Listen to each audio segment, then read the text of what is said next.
Hello दोस्तों, wifi edu study पर आपका बहुत बहुत स्वागत है। आज राष्ट्रपति का भाग जो है दूसरे का हम वर्णित करने जा रहे हैं। भाग 2 का राष्ट्रपति पाठ का ही है। अब देखिएगा, इसके पहले 72 तक अनुच्छेद तक बता दिया गया पार्ट 1 में। अब इसमें नियुक्ति की शक्ति, राष्ट्रपति के किस किस व्यक्ति को नियुक्त करते हैं उसके बारे में क्या प्रावधान है।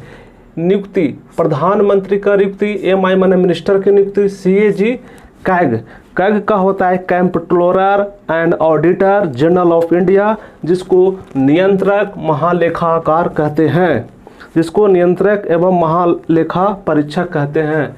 चुनाव आयोग का नियुक्ति, वित्त आयोग का नियुक्ति, सुप्रीम कोर्ट हाई कोर्ट का जज की नियुक्ति, राज्यपाल की नियुक्ति, महान्यायवादी की नियुक्ति, एससी एसटी आयोग की नियुक्ति, यूपीएससी अध्यक्ष एवं सदस्य की नियुक्ति, भाषा आयोग, अंतर्राज्यीय परिषद का गठन का जो नियुक्ति होता है वो राष्ट्रपति करते हैं। वो कौन करते हैं? वो राष्ट्रपति करते हैं।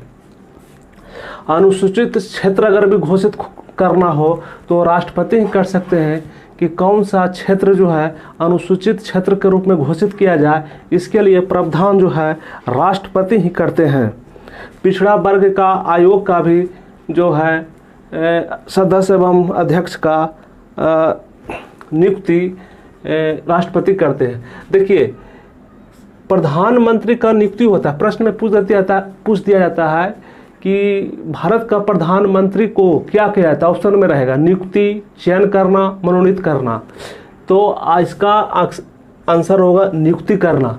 मनोनीत वो होता है जो राष्ट्रपति जो कुछ विशेषज्ञ लोग होते हैं कला, विज्ञान एवं संगीत के क्षेत्र में, उसको 12 सांसद को राज्यसभा में नियुक्त किया जाता है और 2 एंग्लो इंडियन का वो मनोनीत होता है, वो नियुक्त नहीं होता है।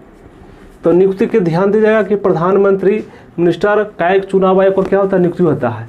अब देखिए विधायी शक्ति, कुछ राष्ट्रपति के पास विधायी शक्ति है। अगर कोई बिल, पी माने होता है प्रेसिडेंट के हस्ताक्षर के बाद, सिग्नेचर के बाद ही किया जाता है। अगर कोई बिल अगर लोकसभा या राज्यसभा में पास होता है उसके बाद ही कोई बिल राष्ट्रपति के सिग्नेचर के बाद ही वह कानून का रूप ले लेता है। लेकिन कुछ ऐसे भी विधायी शक्ति है जो राष्ट्रपति को पहले ही सिग्नेचर कर देने की आवश्यकता होती है। वह कौन सा है? वह संविधान संशोधन भी संचित निधि से धन निकालना। अगर निधि से धन को निकालना है तो राष्ट्रपति को बाद में नहीं बल्कि पूर्व में ही सिग्नेचर कर दिया जाता है, सिग्नेचर कर देते हैं। और उसके बाद राष्ट्रपति का कार्य है, विधायी शक्ति है कि संसद सत्र को बुलाना, आहूत करना। अगर जब लोकसभा का गठन होता है, जब लोकसभा का चुनाव संपन्न हो जाता है, उसमें बहुमत दल का जो नेता का जो चुनाव होता है, उसमें जब पक्ष विपक्ष को सबको एक साथ बुलाया जाता है, निमंत्रण दिया जाता है, संसद सत्र को आहूत करना। जब पहली बैठक होता है संसद में, उसका भी आहूत राष्ट्रपति कहते हैं। 17 वर्षांत जब समाप्ति भी होता है तो राष्ट्रपति ही करते हैं। लोकसभा का भंग भी, अगर लोकसभा प्रधानमंत्री की अनुशंसा पर लोकसभा को भंग भी कर सकते हैं। ये अनुच्छेद 85 में है। नए राज्य का निर्माण तथा वर्तमान राज्य क्षेत्रों को सीमा या नामों में परिवर्तन। अगर नया राज्य का निर्माण करना है या वर्तमान राज्य क्षेत्र में अगर मान लीजिए उसका बढ़ोतरी करना है, जैसे माना कि आपका अगर 100 मीटर में अगर क्षेत्रफल में कोई राज्य है, माना कि, तो अगर उसको 150 मीटर में करना है तो क्षेत्र को बढ़ाना है तो या नाम का परिवर्तन करना। अगर बिहार है, बिहार को अगर कुछ और नाम दे दिया जाए, बिहार श्री कर दिया जाए, तो उसमें भी जब तक राष्ट्रपति इस पर अनुशंसा नहीं करेंगे तो नाम का परिवर्तन नहीं होगा। अध्यादेश जारी करने की शक्ति, अध्यादेश जारी करने की शक्ति वो अनुच्छेद 130 में है। देखिए अध्यादेश जारी करेंगे, आदेश तो कैसे कीजिएगा? 1 2 3 लगातार कीजिएगा तो क्या हो जाएगा, किस अनुच्छेद में परिणित है, तो 123 में।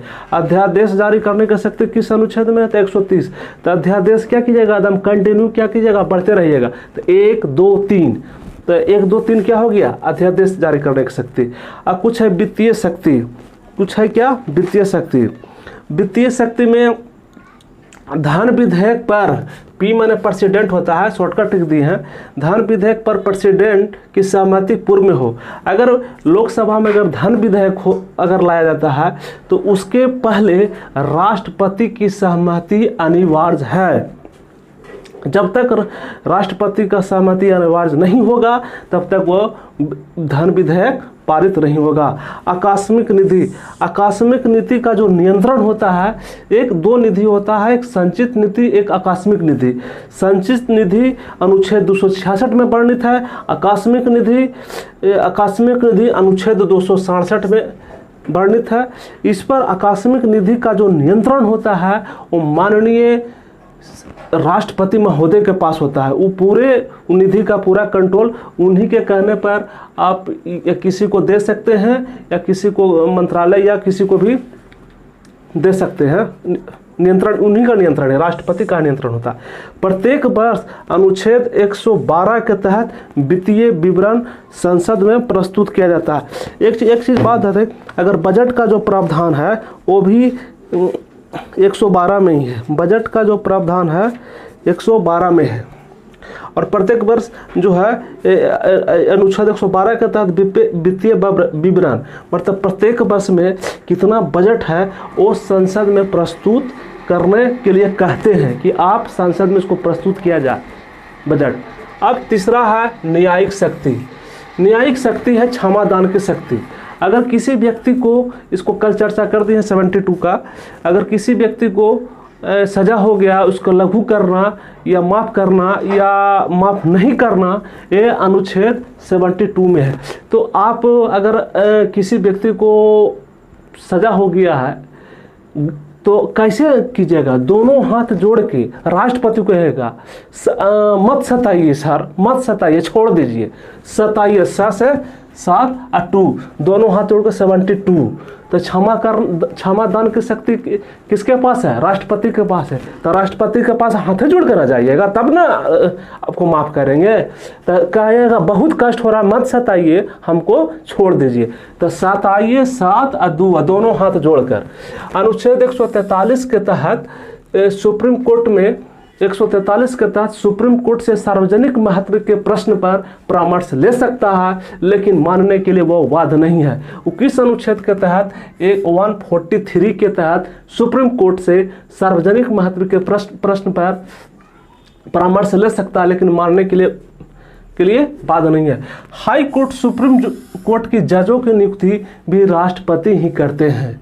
अगर किसी भी राज्य का हाई कोर्ट का न्यायाधीश हो, सुप्रीम कोर्ट का मुख्य न्यायाधीश हो, सबकी नियुक्ति राष्ट्रपति करते हैं। सैन्य शक्ति, तीनों सेनाओं का अध्यक्ष कौन होते हैं, राष्ट्रपति।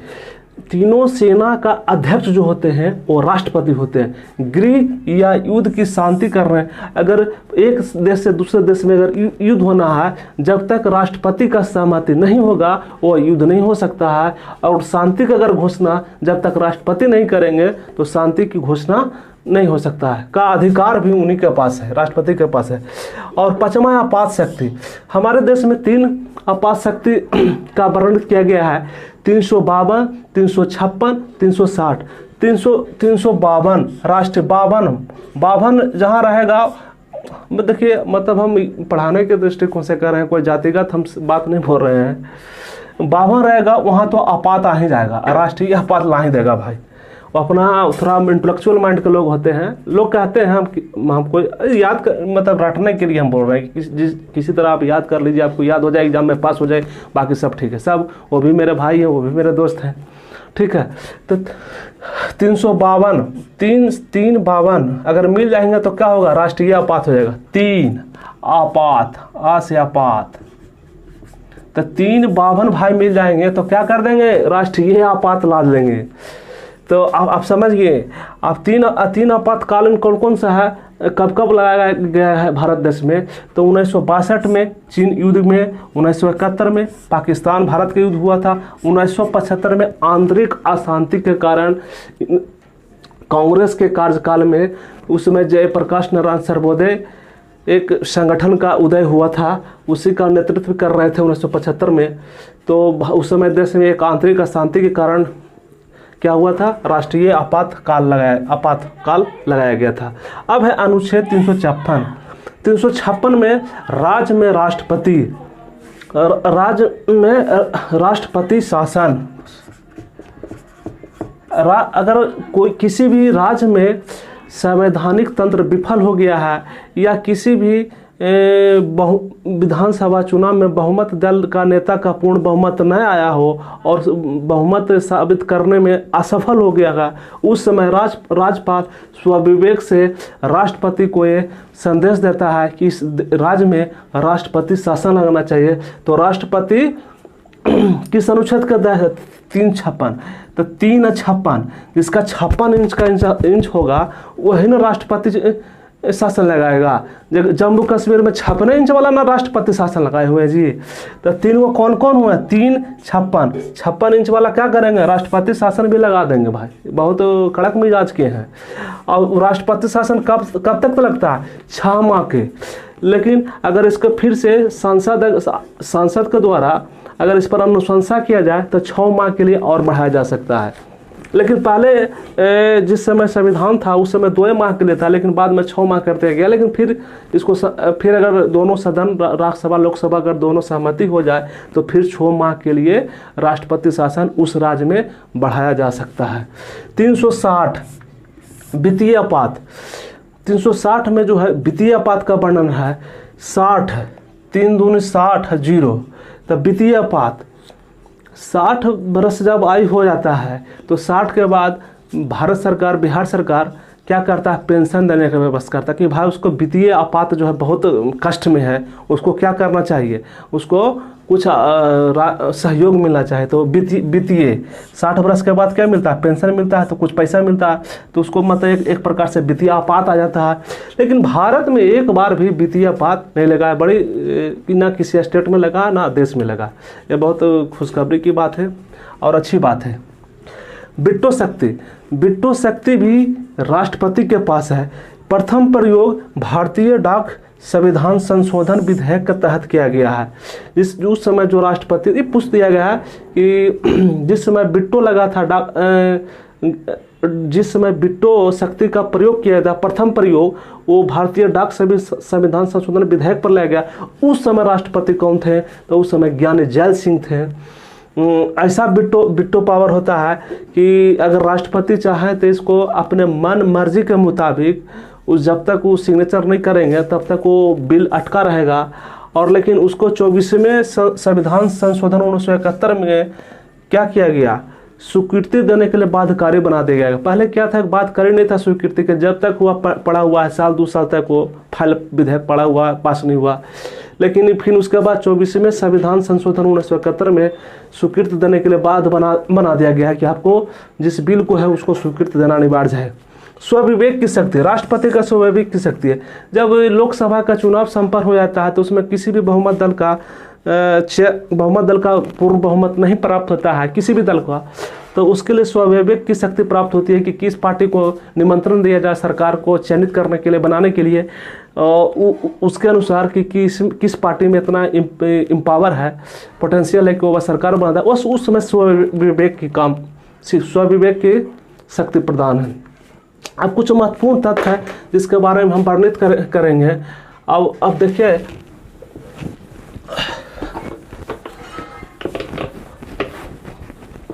हाँ देखिए, अब कुछ अथी है, अब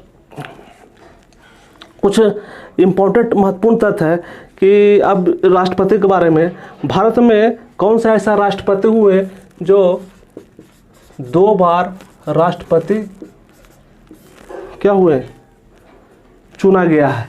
राजेंद्र प्रसाद को 2 बार राष्ट्रपति, सबसे अधिक 2 बार क्या हुआ, राष्ट्रपति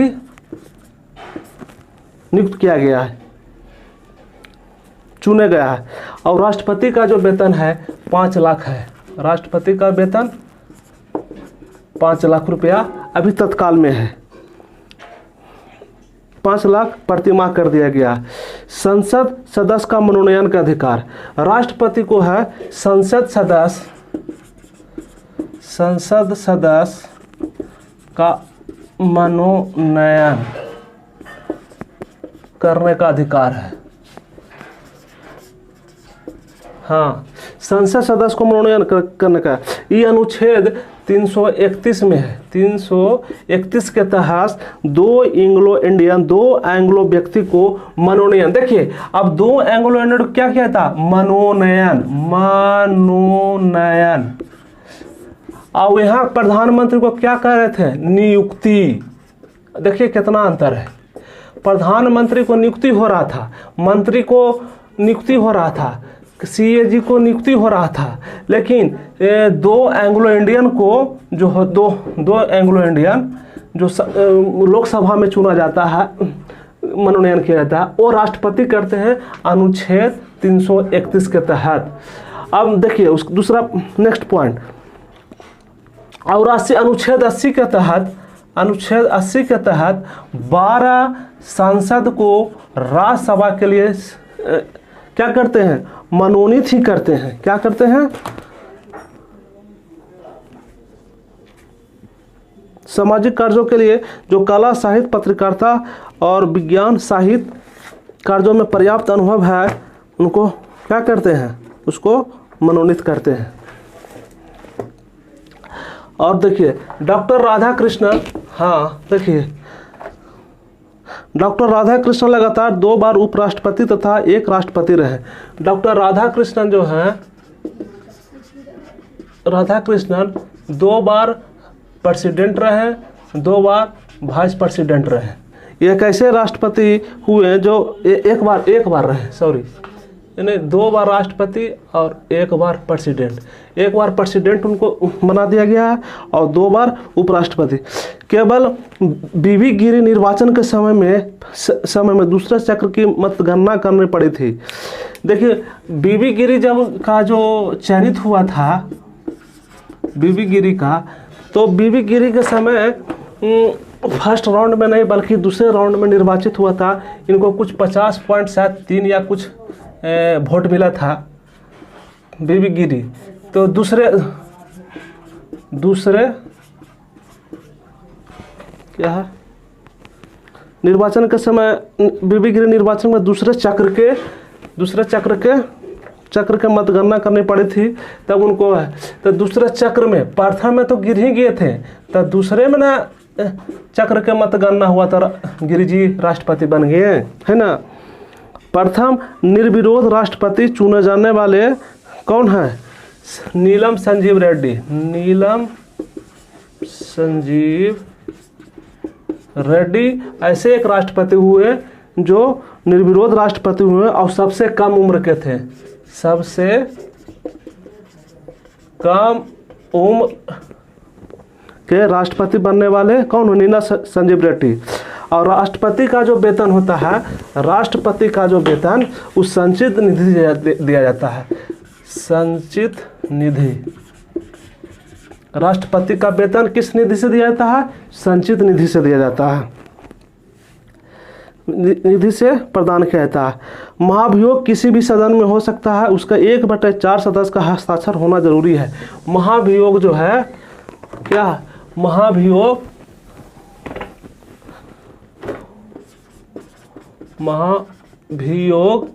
किसी भी सदन में हो सकता है, लोकसभा या राज्यसभा में, लोकसभा या राज्यसभा में। लेकिन अगर महाभियोग राष्ट्रपति के विरोध लाते हैं तो 1/4 सदस्य का समर्थन होना आवश्यक है, समर्थन होना आवश्यक है। डॉक्टर जाकिर हुसैन फखरुद्दीन अहमद का निधन उनके कार्यकाल में, कौन ऐसे राष्ट्रपति हुए जो उनके अपने कार्यकाल के दौरान ही मृत्यु हो गई है, डॉक्टर जाकिर हुसैन ऐसे राष्ट्रपति हुए। अब फखरुद्दीन अहमद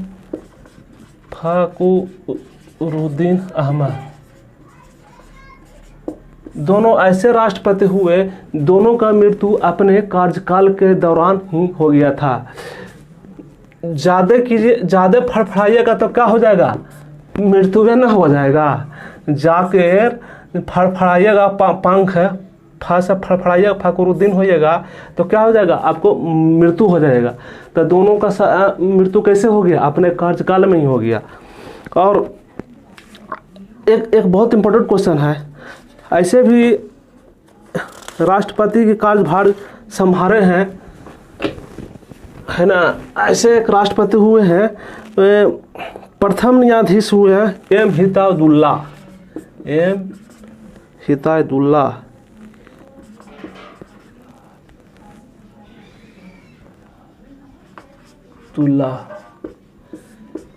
इस चीफ जस्टिस हुए। भारत के प्रथम मुख्य न्यायाधीश ऐसे हुए हैं जो कार्यवाहक के रूप में राष्ट्रपति रहे हैं। कार्यवाहक के रूप में क्या रहे हैं, प्रेसिडेंट रहे। पीछे प्रेसिडेंट होता है। हाँ, कौन सा ऐसा, आप पूछ देगा कौन सा ऐसा न्यायाधीश है, मुख्य न्यायाधीश है जो कार्यवाहक के रूप में राष्ट्रपति रहे हैं, तो एम हिदायतुल्लाह, जिन्होंने भारत के कार्यवाहक राष्ट्रपति का पद ग्रहण किया है। अब कुछ और 2-4 पॉइंट है। भारत का राष्ट्रपति भवन का डिजाइन किसने किया था? एक बहुत ही बार परीक्षा में पूछा है, राष्ट्रपति का डिजाइन किसने किया था? तो एडविन लुटियंस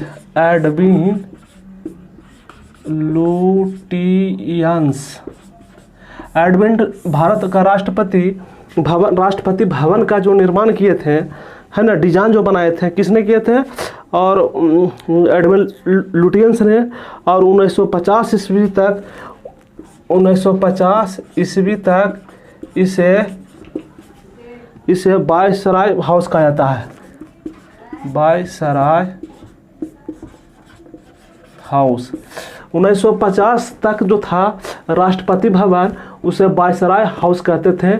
मतलब जिस समय 1950 के बाद क्या हो गया, राष्ट्रपति भवन का लाया। इसका डिजाइन किसने किया था? Edwin Lutyens. राष्ट्रपति भवन को क्या किए, तो राष्ट्रपति बनेगा तो लूटने लगा बैठ के पूरा, है ना। एम हिदायतुल्लाह क्या हुए? प्रथम चीफ जस्टिस कार्यवाहक राष्ट्र जो थे, वो प्रथम क्या थे, कार्यवाहक प्रधानमंत्री बनने थे। और प्रथम वैज्ञानिक राष्ट्रपति जो बने एपीजे अब्दुल कलाम। प्रथम ऐसे वैज्ञानिक हुए जो राष्ट्रपति भी बने हैं, पूछा गया प्रश्न है, जो एपीजे अब्दुल कलाम है। राष्ट्रपति पाठ का पूरा पाठ खत्म हो गया है। और अगले चैप्टर में हम उपराष्ट्रपति भाग पर डिस्क्राइब करेंगे। बहुत बहुत धन्यवाद।